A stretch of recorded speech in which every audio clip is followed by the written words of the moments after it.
सीधे मुद्दे पर आते हैं।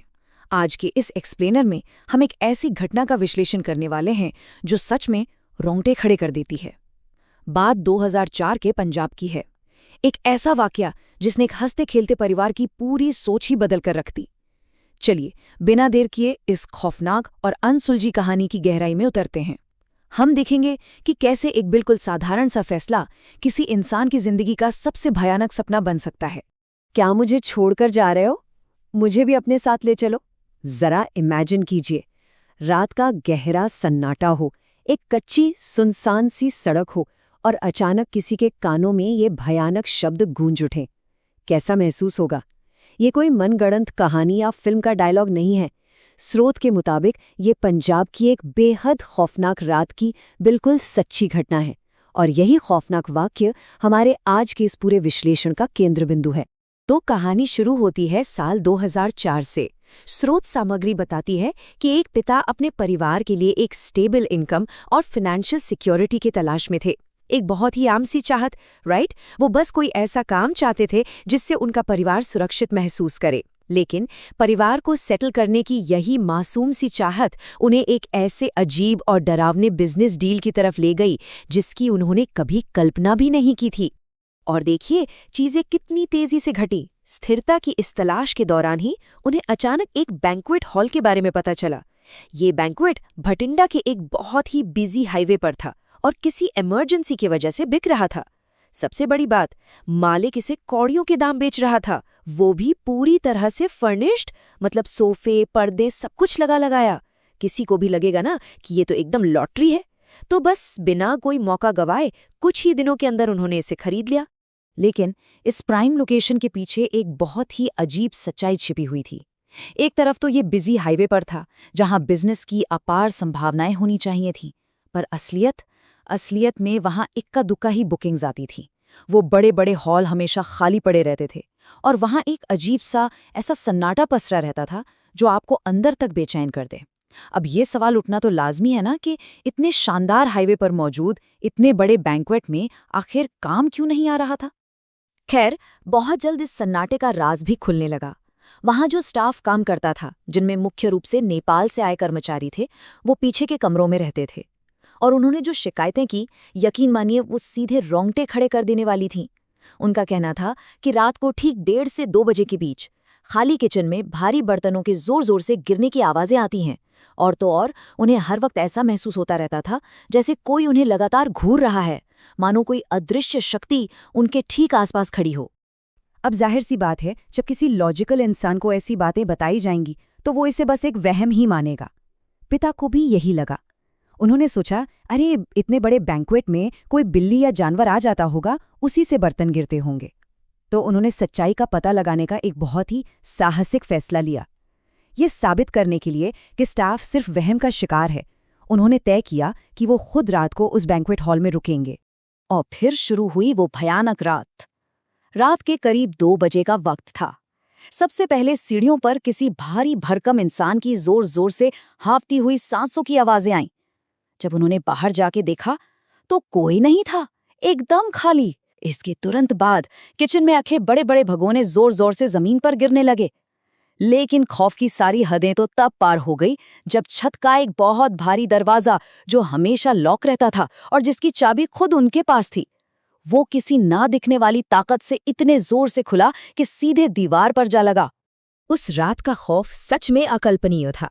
जब वो छत की तरफ देखने गए तो उनके बिल्कुल कान के पास किसी के भारी सांस लेने की आवाज आई। सीढ़ियों पर भारी कदमों की आहट और उसके साथ घुंघरू या पायल छनकने की एकदम साफ आवाजें आ रही थी, जबकि वहां दूर दूर तक कोई भी इंसान मौजूद नहीं था। वो पिता डर के मारे बुरी तरह जम चुके थे। उस रात अपनी जान बचाने के लिए उन्होंने बस अपने उस पुराने कीपैड वाले फोन में हनुमान चालीसा का पाठ चला दिया। बस उसी एक प्रार्थना के सहारे उन्होंने वो खौफनाक रात काटी। इस भयानक अनुभव के बाद बैंक्वेट में शांति के लिए बाकायदा यज्ञ और पूजा पाठ करवाया गया, पर सच तो ये था कि असली तबाही आनी अभी बाकी थी। स्रोत हमें एक बेहद दुखद और अचानक घटी घटना की ओर ले जाता है। उनका एक बहुत ही वफादार नेपाली कर्मचारी था, कमल। वो अपने घर नेपाल जाने के लिए छुट्टी लेकर निकला था। लेकिन वो कभी अपने घर पहुंच ही नहीं पाया। रास्ते में ही उसकी एक बहुत ही रहस्यमयी और दर्दनाक मौत हो गई। जब पुलिस ने जांच की तो जो तथ्य सामने आए उसने सबको हिला के रख दिया। कमल की मौत नेपाल के रास्ते में हुई थी। अब चौंकाने वाली बात ये थी कि उसका सारा सामान, सारे पैसे, सब कुछ उसके पास बिल्कुल सुरक्षित था। मतलब ये कोई लूटपाट का मामला तो बिल्कुल नहीं था। लेकिन सबसे खौफनाक बात पोस्टमार्टम रिपोर्ट में सामने आई। उसके पेट के अंदर कांच के टुकड़े चुभे हुए मिले थे। बिना किसी बाहरी चोट या हमले के पेट के अंदर इस तरह कांच का मिलना एक ऐसा रहस्य था जिसे पुलिस भी कभी नहीं सुलझा पाई। इस हादसे ने उस पिता को अंदर तक तोड़कर रख दिया। जो स्टाफ इतने लंबे समय से उनके साथ था, उसका इस तरह दर्दनाक तरीके से मारा जाना कोई छोटी बात नहीं थी। और यहीं से हमारे सामने एक बहुत ही डरावना सवाल खड़ा होता है। क्या कोई शापित जगह उन लोगों से बदला ले सकती है जो उसे हमेशा के लिए छोड़कर जाने की कोशिश करते हैं?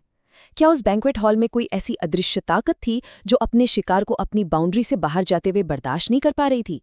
खैर, अब हम उस खौफनाक क्लाइमेक्स की तरफ बढ़ते हैं जिसने हमेशा के लिए सब कुछ बदल कर रख दिया।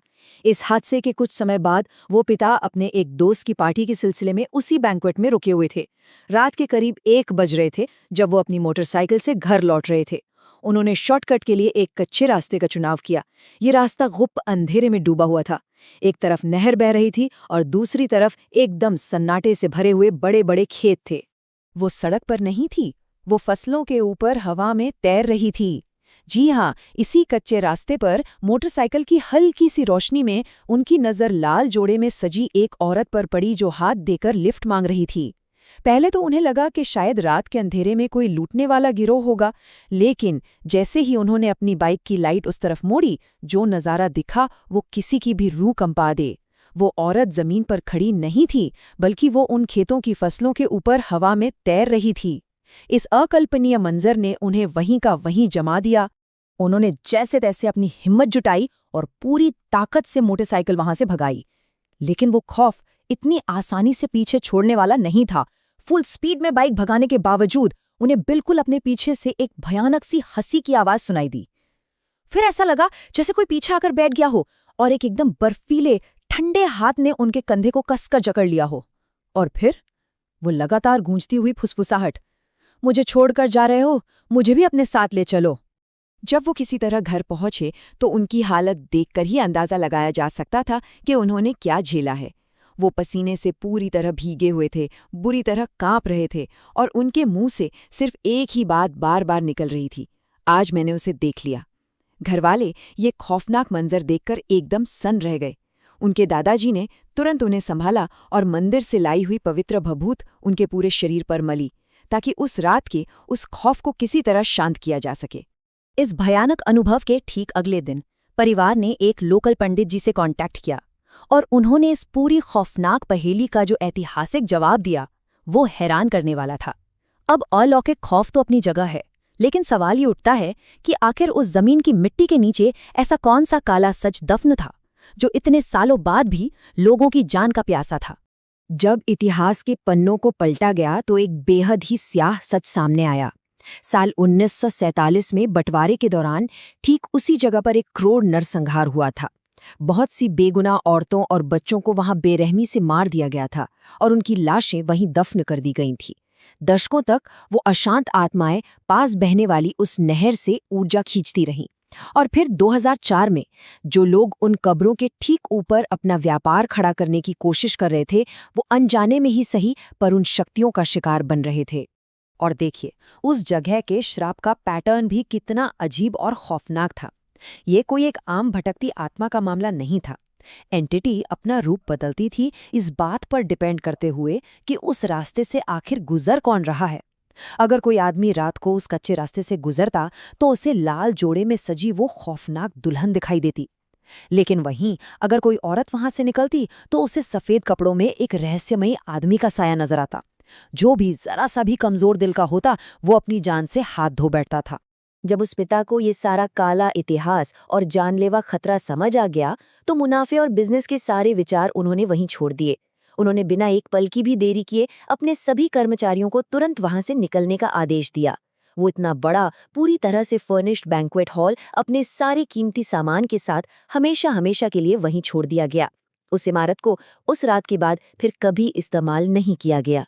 स्रोत सामग्री में इस पूरी घटना से जुड़ी एक बहुत ही अजीब और रोंगटे खड़े कर देने वाली बात भी बताई गई है।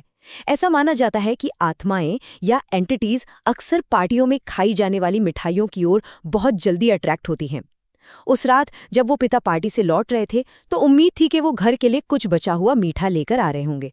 ये सोचना ही कितना डरावना है कि कैसे एक बिल्कुल साधारण सी मिठाई किसी अदृश्य शक्ति को आपके पीछे लगा सकती है।